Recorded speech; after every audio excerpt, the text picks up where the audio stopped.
Top quality और consistent performance के लिए सिर्फ सिल्वर पंप नाम याद रखना। ಸರ್, ಈಗ ಕುಂಭಮೇಳದ ಬಗ್ಗೆ ಸಾಕಷ್ಟು ನಿನ್ನೆ ಪ್ರಧಾನಿ ಮೋದಿ ಹೋಗಿ ಬಂದಂಥ ಟೀಕೆಗಳು ವ್ಯಾಪಕವಾಗಿ ಕೇಳಿಬರ್ತದೆ. ಸಾಕಷ್ಟು ಟೀಕೆಗಳನ್ನು ಕಾಂಗ್ರೆಸ್ ನಾಯಕರು ಮಾಡ್ತಾ ಇದ್ದಾರೆ. ನೋಡಿ, ಒಂದು ಕಾಂಗ್ರೆಸ್ ಪಾರ್ಟಿ ತಾನು ಅಧಿಕಾರದಾಗಿದ್ದಾಗ, ಅದು ಯು ಪಿ ಇರ್ಬೋದು, ಕೇಂದ್ರದಲ್ಲಿರ್ಬೋದು, ಈ ರೀತಿ ದೊಡ್ಡದಾದಂಥ ಕುಂಭಮೇಳ ಆಗಲಿ ಅಥವಾ ಮತ್ತೊಂದು ಕಾರ್ಯಕ್ರಮ ಮಾಡುವಂಥದ್ದಕ್ಕೆ ಹೋಗಲೇ ಇಲ್ಲ. ಯಾಕಂದರೆ ಅವ್ರಿಗೆ ಡಿಸಿಪ್ಲಿನ್ ಇಲ್ಲ, ಮತ್ತೊಂದಿಲ್ಲ, ಮತ್ತು ಎಲ್ಲದರಲ್ಲಿ ಕಿತ್ತು ತಿನ್ನುವಂಥದ್ದು ಕರಪ್ಷನ್. ಹಿಂದೆ ನೀವು ನೋಡಿದ್ರಲ್ಲ, ಒಂದು ಯಾವುದೋ ಕ್ರೀಡಾಕೂಟ ಮಾಡಿದರು, ಏಷ್ಯನ್ ಕ್ರೀಡಾಕೂಟ ಯಾವುದೋ ದಿಲ್ಲಿಯಲ್ಲಿ ಮಾಡಿದಾಗ ಎಷ್ಟೊಂದು ಭ್ರಷ್ಟಾಚಾರ ಆಯಿತು, ಎಷ್ಟೊಂದು ಜನ ರೊಕ್ಕ ಹೊಡೆದ್ರದ್ರಲ್ಲಿ. ಹೀಗಾಗಿ ಎಲ್ಲದರಲ್ಲಿ ಕರಪ್ಷನ್ ಮಾಡೋದು ನಿಶ್ಚಿಮ್ರು ಕಾಂಗ್ರೆಸ್ಸವರು. ಈಗ ಏನಾದರೂ ಸಕ್ಸಸ್ಫುಲ್ಲಾಗಿ ಕಾರ್ಯಕ್ರಮವನ್ನು ಮೋದಿಜಿಯವರು ಮತ್ತು ಯೋಗಿ ಆದಿತ್ಯನಾಥ್ ದೇಶದಲ್ಲಿ ಮಾಡುವಾಗ ಮಹಾಕುಂಭ ಅನ್ನುವಂಥ ಒಂದು ಕೋಟ್ಯಾಂತರ ಜನ ಅದರಲ್ಲಿ ಪಾರ್ಟಿಸಿಪೇಟ್ ಮಾಡುವಂಥದ್ದನ್ನು ಅದು ನೋಡಿ ಅವರಿಗೆ ಸಹಿಸಲಿಕ್ಕೆ ಆಗ್ತಾಯಿಲ್ಲ ಕಾಂಗ್ರೆಸ್ಸವರು. ಆ ಹಿನ್ನೆಲೆಯಲ್ಲಿ ಬೆಳಗಿಂದ ಸಾಯಂಕಾಲ ಅದ್ರ ಬಗ್ಗೆ ಅಪಪ್ರಚಾರ ಮಾಡುವುದು ಕಾಂಗ್ರೆಸ್ಸಿನ ಪ್ರವೃತ್ತಿಯಾಗಿದೆ. ಅದರಿಂದ ಜನ ಯಾರೂ ಕೇರ್ ಮಾಡ್ತಾ ಇಲ್ಲ. ಇವತ್ತಿಗೂ ಸಹಿತ ಕೋಟ್ಯಾಂತರ ಜನ ಇವತ್ತು ಪ್ರಯಾಗ್ರಾಜ್ಗೆ ಹೋಗ್ತಾ ಇದ್ದಾರೆ ಮತ್ತು ಅಲ್ಲಿ ಪುಣ್ಯ ಸ್ನಾನವನ್ನು ಮಾಡ್ತಾ ಇದ್ದಾರೆ. ಆ ಹಿನ್ನೆಲೆಯಲ್ಲಿ ಜನ ಇವರ ಏನೋ ಅಪಪ್ರಚಾರ ಇದೆ ಅದಕ್ಕೆ ತಿರಸ್ಕಾರ ಮಾಡಿದ್ದಾರೆ ಅನ್ನೋಂಥ ಮಾತನ್ನು ಹೇಳ್ತೀನಿ. ಮತ್ತು ಎಲ್ಲಿವರೆಗೆ ನಾನು ಅಪಪ್ರಚಾರ ಮಾಡಿದ್ರೆ ಅಂದರೆ, ಖರ್ಗೆ ಅಂತವ್ರು ಹಿರಿಯ ರಾಜಕಾರಣಿ, ಅವರು ಇಷ್ಟು ಸುಳ್ಳು ಹೇಳ್ತಾರಂತ ನಾನು ನಂಬಿರಲಿಲ್ಲ. ಸಾವಿರಾರು ಜನ ಸತ್ತು ಹೋಗಿದ್ದಾರೆ. ಅವ್ರನ್ನೆಲ್ಲ ಶವಗಳನ್ನು ನದಿಯಲ್ಲಿ ಹಾಕಿದ್ದಾರೆ ಮತ್ತು JCB ಮುಖಾಂತರ ಎತ್ತಿ ಹಾಕಿದರು ಅನ್ನುವಂಥ ಕಾಂಗ್ರೆಸ್ ಅವ್ರ ಟೀಕೆ ಮತ್ತು ಖರ್ಗೆ ಅವ್ರ ಟೀಕೆ ನೋಡಿದಾಗ ಎಷ್ಟೊಂದು ಹತಾಶರಾಗಿದ್ದಾರೆ ಅನ್ನುವಂಥದ್ದು ಅರ್ಥ ಮಾಡೋದು. ಈಗ ಸರ್ಕಾರ ಲೆಕ್ಕ ಕೊಟ್ಟಿದೆ, 30 ಜನ ತೀರ್ಕೊಂಡಿದ್ದಾರೆ. ನಮ್ಮ ಬೆಳಗಾವಿಯಲ್ಲಿ 4 ಜನ ಮೃತಪಟ್ಟರು. ಅದರಲ್ಲಿ ನಾನು ಅವ್ರ ಮನೆಗೆ ಹೋಗಿದ್ದೆ. ಈಗ ಅಕಸ್ಮಾತ್ ಸಾವಿರಾರು ಜನ ಇವತ್ತು ಶವ ಆಗಿದ್ದಾರೆ ಅಂತಂದರೆ ಆ ಕುಟುಂಬದ ಸದಸ್ಯರು ಕ್ವಶನ್ ಮಾಡಬೇಕಾಯ್ತಲ್ಲ.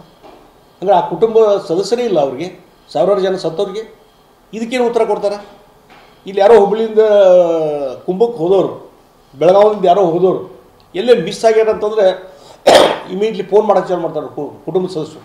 ಮಾಧ್ಯಮದವ್ರಿಗೆ ಹೇಳ್ತಾರೆ, ನಮ್ಮ ಅಣ್ಣ ನಮ್ಮ ತಮ್ಮ ಹೋಗಿದ್ದರು, ನಮ್ಮ ತಾಯಿ ಹೋಗಿದ್ದರು, ಇನ್ನೂ ಬರಲೇ ಇಲ್ಲ, ನಾವಲ್ಲಿ ಉತ್ತರ ಪ್ರದೇಶ ಸರ್ಕಾರಕ್ಕೆ ಕೇಳಿದ್ದೀವಿ, ಅವರು ಉತ್ತರ ಬರ್ತಾ ಇಲ್ಲ ಅಂತ. ಹಿಂಗೇನಾದರೂ ಎಲ್ಲಾದರೂ ಕ್ವಶನ್ ಮಾಡಿದರೆ ಎಸ್ ಆತ ಮಿಸ್ ಆಗಿದ್ದಾನೆ, ಆತ ಸತ್ತು ಹೋಗಿದ್ದಾನೆ ಅಂತ ನಾವು ತಿಳ್ಕೊಬೋದು.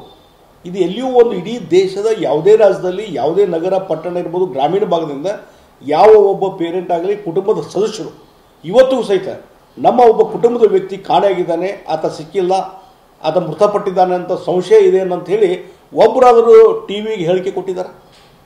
ಇಷ್ಟೊಂದು ದೊಡ್ಡ ಹವ್ಯಾಕ್ ಹಾಕಿದ್ರು, 1000 ಮಂದಿ ಸತ್ತಾರಂತಂದರೆ ದೊಡ್ಡ ಹವ್ಯಾಕ್ ಹಾಕಿದ್ದು ದೇಶದಲ್ಲಿ, ಜಗತ್ತಿನಲ್ಲಿ ದೊಡ್ಡದೊಂದು ಸುದ್ದಿ ಹಾಕಿತ್ತು.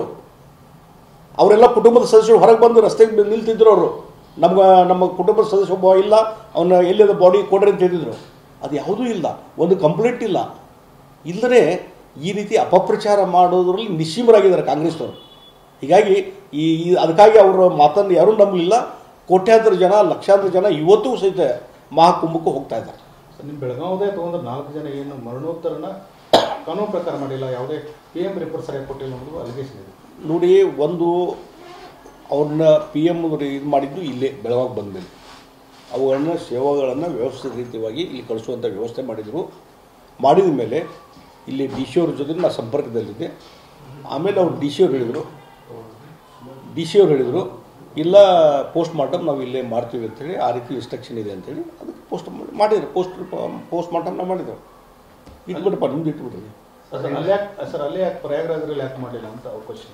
ನೋಡಿ, ಒಂದು ಕೋಟ್ಯಾಂತರ ಜನ ಇರುವಂಥದ್ದು ಈ ಹಿನ್ನೆಲೆಯಲ್ಲಿ ಇಲ್ಲೇನಾಗೈತೆ, ಮೃತರ ಕುಟುಂಬದವರು ಆದಷ್ಟು ಬೇಗನೆ ಆ ಶವ ಬರಬೇಕು ಅಂತ ನಿರೀಕ್ಷೆಯಲ್ಲಿ ಇದ್ದಾಗ ಅದೆಲ್ಲ ಪ್ರೊಸೀಜರ್ ಮಾಡೋಕ್ಕೆ ಹೋದರೆ ಲೇಟ್ ಆಗ್ಬೋದು ಅನ್ನುವಂಥ ಕಾರಣದ ಸಲುವಾಗಿ ಅವರು ಶವವನ್ನು ಇಲ್ಲಿಗೆ ಕಳಿಸಿದ್ದಾರೆ. ಇಲ್ಲಿ ಪೋಸ್ಟ್ ಮಾರ್ಟಮ್ ಆಗಿದೆ.